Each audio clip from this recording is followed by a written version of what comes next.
Hola, ¿qué tal? Bienvenidas, bienvenidos a una emisión más de Cultura al Derecho. Mi nombre es Diego Guerrero y el día de hoy nos acompaña María Villegas para hablar de un tema muy sensible en un documental que refleja uno de los grandes problemas que tenemos en la sociedad.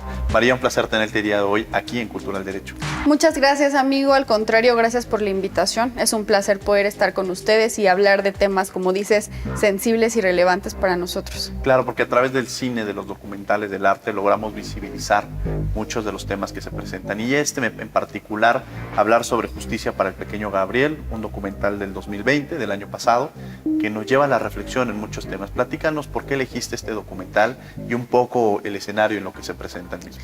Claro que sí, mira, toqué este tema porque puedo percibir o podemos analizarlo dos puntos importantes o fundamentales. Por un lado, como bien refieres, la violencia familiar que viven los niños y sobre todo el abuso infantil que se percibe o que viven muchos niños en México y en el mundo. Y por otro lado, la saturación de carga de trabajo de un sistema colapsado que hace que se traduzca en impunidad, en injusticia y en desigualdad para los niños. Es un tema abordado de gran fuerte, como dices, sensible, una miniserie en la que habla de un pequeño de apenas 8 años en California, en Estados Unidos, el cual es maltratado por su madre y por su padrastro, hasta brutalmente asesinado en el año 2013, en mayo del 2013, a manos de su madre y de su padrastro, con signos de violencia inhumana. Al momento de hacer las diferentes autopsias para determinar las causas de la muerte, encontraron sin número de fracturas, le faltaban dientes, tenía fracturado el cráneo.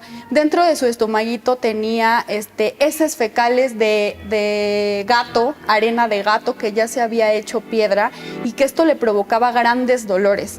Entre muchas otras violencias o signos de violencia física. Tenía disparos de balines en el pecho, en las piernas, en las ingles, mechas del cabello rapado, diversas formas de violencia y tortura que sufrió este niño a manos de su madre, quien se supone que es el núcleo más importante. Y por el otro lado analizamos, y como te decía, analizamos un sistema de impartición de justicia por parte de los operadores sociales, en este caso los asistentes sociales, de negligencia, indiferencia, falta de operación, pero también como operadora una sobrecarga de trabajo. Son número de casos en los que una persona, un trabajador se vuelve inhumano. Es inhumano poder ver todos los casos de forma pues concreta, ¿no? Precisa. Clave en esta sociedad y de pronto, como tú lo decías, la madre, el padre, que son los que deben de garantizar esta protección para el menor, son aquellos que violentan. Y desafortunadamente muchas veces esta violencia que se vive contra los menores no es afuera. Tristemente son en los hogares. Y si bien esta miniserie se lleva a cabo en Estados Unidos, también en México pasan estas cosas, ¿no, Mari? Sí, desgraciadamente, las estadísticas del INEGI en el 2008 establecen, por ejemplo, que más de 1,500 personas mueren, y estos son niños, de los cuales también nos habla la encuesta nacional de Procuración de Justicia en el 2009, nos dice que 1,500,000 personas son víctimas de violencia y los cuales el 10% son menores. Y de ese 10%, el 85% de esos menores que son víctimas de violencia son por parte de su núcleo cercano, de personas conocidas, ya sea en la escuela, en su núcleo familiar, familia, padres, hermanos, ¿no? O su entorno social. Entonces son cifras alarmantes porque no nada más nos reflejan la violencia o la crueldad que tenemos como sociedad al momento de maltratar a un niño, sino que se traduce en un tema de inseguridad, de violencia en una sociedad, porque ¿cuántos niños no vemos sicarios o cuántas historias no de niños sicarios tenemos en México y en el mundo, ¿no? O de niñas y niños víctimas de delitos de violencia. Uno de los casos muy sonados también fue hace poco el tema de Fátima, una niña de 12 años que fue violada y brutalmente asesinada, y una de las principales sospechosas fue su madre, ¿no? O es su madre. Entonces, es un sinnúmero de acontecimientos que envuelven a este tema de violencia, y no nada más de violencia hacia las mujeres, que es un tema que también me gusta, pero es un tema de violencia en específico hacia los niños que representan o que figuran un papel muy importante por el daño tan severo que se ve a la sociedad. No, estos temas de inseguridad, de violencia, se tienen que tomar o se tienen que retomar desde la educación. Y qué mejor que los niños, ¿no? Cuando son educados, cuidados y protegidos para evitar que se conviertan en futuros delincuentes. En futuros delincuentes, y hay una parte que me lleva también es que es poco visibilizado el tema de los derechos de los menores, ¿no? De pronto tú efectivamente decías, se visibilizan otros grupos en situación de vulnerabilidad, pero no es tan atendido el tema de los menores. Y me parece que esa es una de las líneas que también se tiene que seguir atendiendo, visibilizando en temas de derechos humanos, que también me gustaría que me platicaras de esto, pero también hablas de un sistema de procuración de justicia colapsado. Es decir, si nosotros le preguntáramos al gobierno por qué no se están atendiendo estos casos, nos podría decir ya los números no lo dicen, ¿no? O sea, el sistema se ve rebasado frente a la cantidad de violencia que se está viviendo, ¿no? Sí, son dos puntos fundamentales. Creo que en primera instancia refleja un sistema, como bien refieres, un sistema colapsado, sobrepasado, de carga de trabajo, de humanamente imposible operar o visualizar tantos casos de forma física, ¿no? Por una parte es eso, por otra parte tenemos que ha sido un tema que, como bien refieres, olvidado, ¿no? Y más en este sexenio en el que nos encontramos, en el cual, además de ser olvidado, se ha reducido su presupuesto en cuanto a capacitación, en cuanto a manejo, en cuanto a operatividad, que es un tema como... Están ahí, sí, no digo que no, pero no pasa nada. O sea, los protegemos, tenemos instituciones, la creación de leyes, como todos sabemos, no es suficiente para poder proteger o garantizar los derechos de las personas. Y más de este número o este sector específico de la población que al final le cuesta o es más difícil que sean escuchados, que sean representados, que sean protegidos. Porque cuidamos sí a la familia, a lo mejor cuidamos sí al núcleo social, pero nos olvidamos de derechos y dignidad de los menores, en el que es de vital importancia para un sistema adecuado, para circular, para tener un adecuado manejo y perfeccionamiento de un sistema operativo. Sabemos que tenemos poco, en 2018 entró en vigor la reforma del nuevo sistema o nueva forma de implementación del sistema de justicia, en el cual es un sistema más parecido a lo que vemos en esta serie. Hablamos de un sistema mixto, inquisitivo, a un sistema oral, ¿no? Preferentemente o primordialmente oral, en el que es una inmediación directa entre las partes y el juez. En este cambio de sistema tenemos no tenemos este cambio de operadores que manejan el sistema. Entre ellos, hablando de niños específicos, en nuestro país, el DIF, por ejemplo, esta institución encargada de proteger, ¿no? Y de salvaguardar los derechos. Quiero regresar contigo después de este corte para que nos platiques cómo podemos entender esta violencia contra los menores y qué se tiene que hacer en un momento determinado cuando se detecta que si alguien sabe sobre que se está presentando una situación como esta, cuáles son las acciones que se deben de tomar. No se vayan, están en Cultura al Derecho. Vamos a un corte, los invitamos a que sigan en las redes sociales, Facebook e Instagram como Cultura del Derecho y en Twitter como Cultura del Derecho.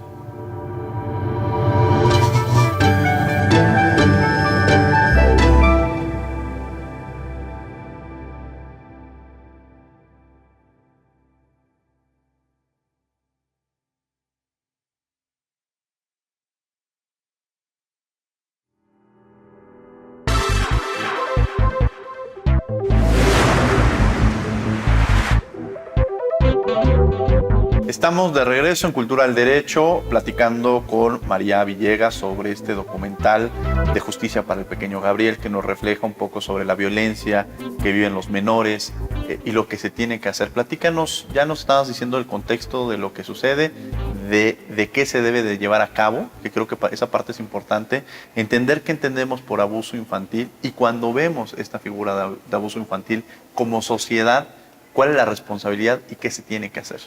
Sí, pues mira, primero tenemos que entender que no podemos poner de forma homogénea el concepto de violencia. ¿Se entiende? Todos los casos son diferentes y diferentes formas y tratos para sensibilizar o para captar la violencia. La violencia no nada más se presenta de forma física, la violencia existe de forma emocional, de violencia en el entorno social. Entonces, los principales puntos o vertientes en los que podemos detectar un tipo de abuso sería en este entorno o en estos ámbitos físicos y psicológicos, que tiene que ver tanto con el núcleo familiar, como en la escuela, como en los amigos, como en este círculo que envuelve a los menores. Primero tendremos que analizar ese punto desde el núcleo familiar. Dentro de nuestro código tenemos establecidos diversas conductas o diversos tipos penales que podrían encuadrar. Tenemos diversos tipos penales específicos para niños, para menores, y también de forma general el tema de violencia familiar. El artículo 200 del código nos establece qué se puede entender por violencia y nos da diferentes formas de que se establezca violencia. ¿Qué hacer en estos casos o qué consideramos importante? Primero, creo que tenemos que sensibilizar a la sociedad de lo importante que son nuestros niños, de lo importante que es salvaguardar los derechos, proteger a los menores. ¿Cuántos números o cuántos niños en situación de calle vemos todos los días? Salimos a la calle y vemos niños en semáforos trabajando, niños limpiando parabrisas, niños en situación de riesgo, ¿no? Constante, y más en estos tiempos de pandemia, cuando los niños deberían de estar siendo protegidos por su familia, los niños son obligados a trabajar. Por un lado eso, por el otro lado el tema que comentábamos sobre el crimen organizado, que reclutan a estos niños considerándolos o tomándolos como desechables. Saben que si se mueren pues no va a pasar nada, que si los detienen es muy probable que salgan, y vemos un sinnúmero de niños dedicados al crímenes, a los 12 años sicarios y asesinos seriales, a los 16 años muertos y decapitados por formar parte de este crimen organizado, que sí está organizado. Entonces, primero, saber y sensibilizar que existe el problema, que necesitamos voltearlo a ver, que es importante no nada más accionar cuando ya tenemos el problema, tener políticas públicas de prevención del delito, fundamentalmente en cuestión de niños y de adolescentes. Reformar este sistema de operadores, de aplicación de los protocolos de seguimiento para poder sensibilizar o para poder darle una adecuada atención a estos niños. Este caso, una de las cosas que me llama mucho la atención es uno de los primeros en los cuales se finca responsabilidad a los asistentes sociales por esta negligencia en contra de la violencia sufrida por este pequeño, por estos abusos. Sí, porque el acreditar estas lesiones, ¿no? O sea, la indiferencia por parte de los servidores públicos que tendrían esta responsabilidad de tener esta sensibilidad, creo que parte de esa idea. Pero también acreditar en un momento determinado estas lesiones. Tú ya lo decías, no solamente existen estas lesiones físicas, sino psicológicas y emocionales. ¿Cómo lograr precisamente estos cambios y esta posibilidad de acreditar en un momento determinado esta violencia que se está viviendo?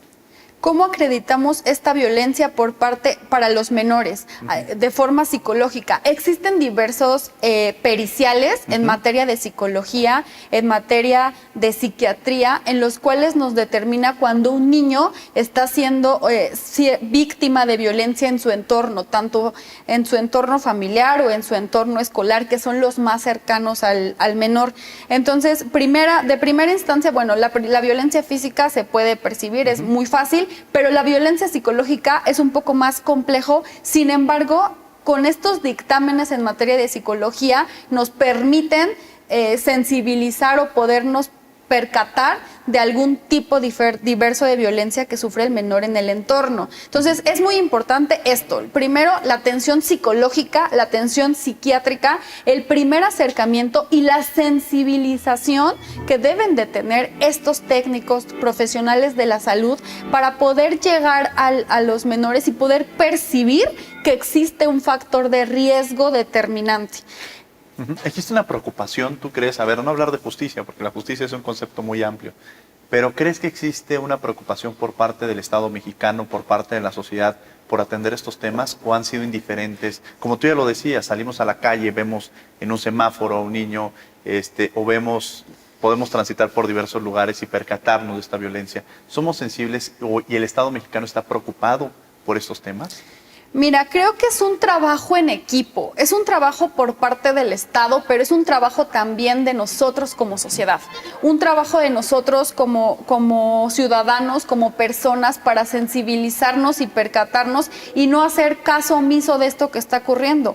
La gran parte de las personas sabemos que existe, pero es como, si no me pasa, no volteo, no pasa nada, hasta que ya no está cerca o hasta que ya no tenemos desgraciadamente esa cultura de la indiferencia, no nada más en cuestión de niños, creo que en gran parte de los temas o de los acontecimientos sociales que ocurren, pero lo importante es qué estamos haciendo nosotros como sociedad para poder atender o para poder cambiar o para poder mejorar esta conducta o estos menores. Yo platicaba con una persona muy cercana a este tema de violencia en contra de las menores y el sistema o los protocolos que tienen dentro de las instancias sociales es un poco irreal, porque nos dicen, es que los niños no pueden estar obligados a estar aquí, los niños tienen la libertad, ¿no? De cuando nosotros los traemos aquí por noticias de algún abuso, pues ellos pueden estar en la libertad de irse. Y yo digo, ¿cómo es posible que un niño de 10 años, de 12 años, que creció con un contexto de violencia, que no puede completamente diferenciar el bien del mal por el contexto en el que se desarrolló, va a tomar una decisión adecuada para estar o no estar, o para acatar reglas que son súper importantes para una sociedad, para cumplir con obligaciones y saber que tiene derechos y que dentro de esos derechos tiene que cumplir con ciertas tareas o actividades? Claro. Entonces, creo que tenemos que empezar por eso, por trabajo en equipo de sociedad, de instituciones, ¿no? Desde los núcleos familiares, porque te decía, la gran mayoría o el número de personas víctimas de violencia es en el entorno social. Sí, es en el entorno social, y me gustaría regresar hablando sobre estas prevenciones y algunas reflexiones finales. No se vayan, estamos en Cultura al Derecho y vamos a un corte.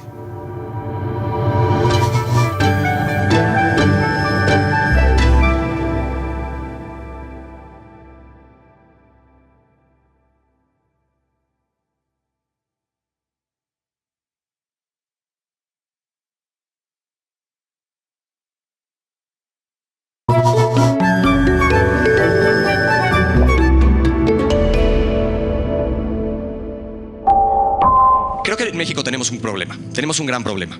El verdadero problema que tenemos en México es que la mayoría de los mexicanos nos asumimos como víctimas de nuestras circunstancias. Fuimos víctimas de los españoles, luego fuimos víctimas de los franceses, luego fuimos víctimas de Don Porfirio, también de Salinas, y del Peje, y ahora de los Zetas, y de los narcos, y de los delincuentes, y de los secuestrados. Espérenme. Él es Emiliano Salinas Uccelli.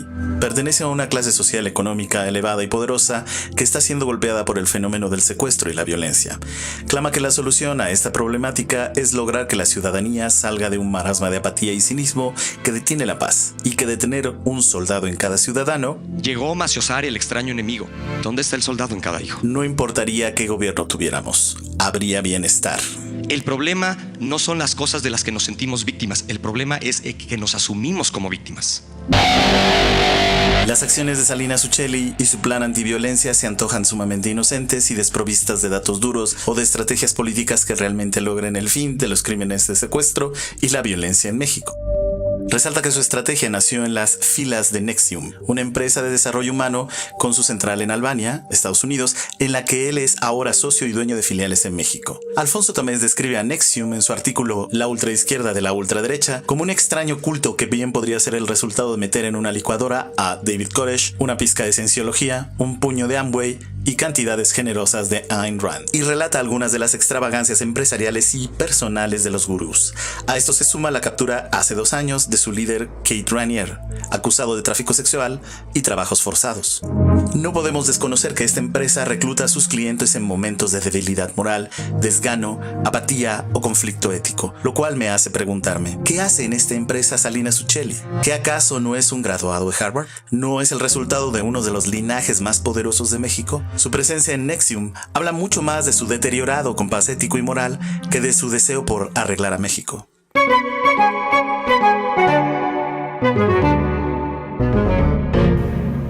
Bien, esta fue La Voz del Alebrije. Estamos con María Villegas hablando sobre esta miniserie de justicia para el pequeño Gabriel.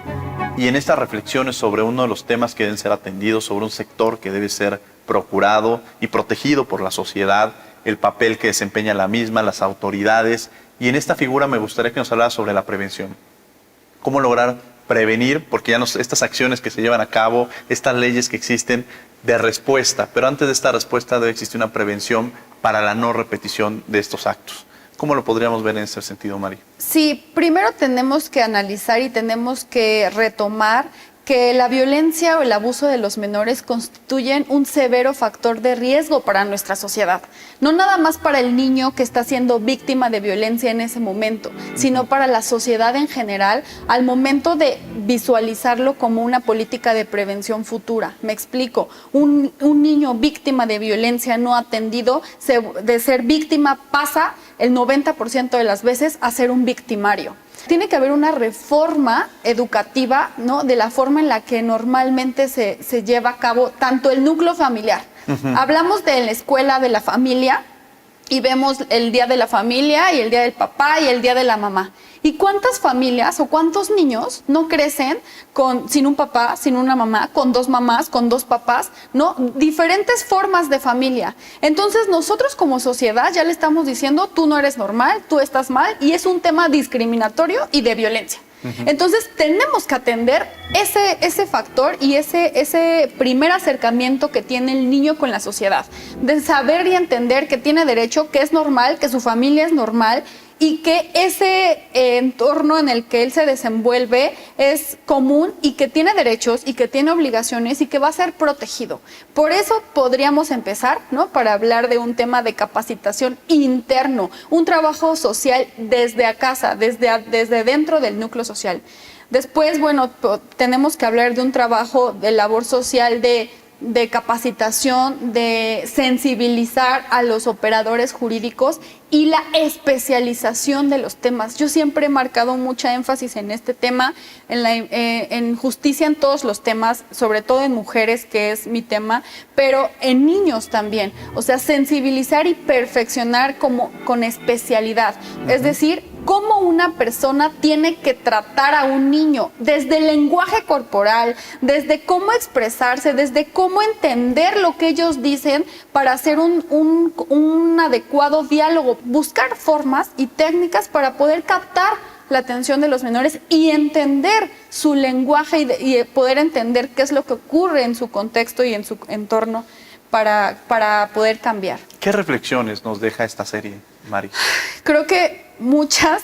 2 puntos importantes. Es un tema real, lo vivimos, la realidad supera la ficción. Lo que ocurre en México y lo que ocurre en el mundo hacia los abusos y el maltrato de los niños es un tema real y la gran mayoría de ellos son por parte de sus protectores, de sus progenitores, de su familia y su entorno social. Es un tema que tenemos que atender, que voltear a ver, y como sociedad tenemos que trabajar desde nos toca. Y por el otro lado también atender este tema de la sobrecarga del sistema, poder buscar formas para liberar y poder darle una adecuada atención a estos temas y hacer un adecuado trabajo en equipo para proteger al factor o el sector más importante que tenemos, que es nuestros niños. Gracias, María. ¿Algo con lo que quieras cerrar?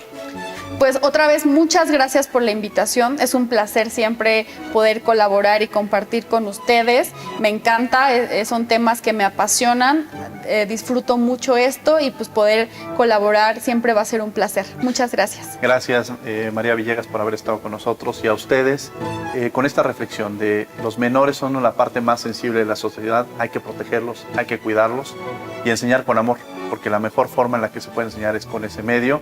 Y yo aprovecho para mandarle un abrazo enorme a mi hijo Emilio, que la mejor forma es con amor y con amor, como se puede educar y cómo se puede cambiar esta sociedad.